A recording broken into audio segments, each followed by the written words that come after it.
ভাই সিঙ্কের কালেকশন নিয়ে আসছেন নাকি ভাই নতুন? ভাই আমাদের হিউজ পরিমাণে সিঙ্ক চলে আসছে ভাই। দেখেন সব ধরনের কালার আমাদের সিঙ্ক আসছে, ছোট বড় যে কোনো সাইজ আমাদের কাছে সিঙ্ক অ্যাভেলেবেল আছে।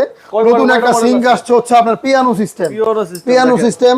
এখানে হচ্ছে আপনার হচ্ছে এই গ্লাস এবং হচ্ছে বোতল ওয়াশ করার জন্য ডাইরেক্ট ফিল্টার পানি, এবং আপনি যদি কার্বনটা একটু যদি দেখেন যা দিয়ে ঘষেন, এটা কিন্তু ফুল কার্বন করা ভাই। হ্যাঁ, ফুল কোনোভাবে আপনি যা দিয়ে ঘষেন আপনি কোনোভাবে স্ক্র্যাচ ফলাইতে পারবেন না। ফুল সেটআপ সহ এই সিঙ্কগুলো আমাদের কাছে अवेलेबल আছে। সবচেয়ে কম প্রাইসে নাকি দিবেন ভাই? অনেক কম প্রাইসে দিব। যেমন এই যে ধরেন এই যে গোল্ডেন কলটা দিয়ে এই সিঙ্কটা একেবারে ফুল গোল্ডেন, যেদিকে টান দিবেন কল মুভিং হবে, ফুল গোল্ডেন এই কলটা দিয়ে এই সিঙ্কটার প্রাইস রাখতেছি অনলি 15000 টাকা। মাত্র 15000 টাকায় ফুল সেটআপ। শুধু সিঙ্কটাও তো আপনি মার্কেট থেকে 15000 টাকা কিনতে পারবেন না, কলটার দাম আছে 9 থেকে 10000 টাকা। জি, কল সহ ফুল সেটআপ সহ অনলি 15000। এবং ভাই ম্যাট কালারের যে সিঙ্কটা আছে সেটা কিন্তু আমরা অফারে দিয়ে দিচ্ছি একেবারে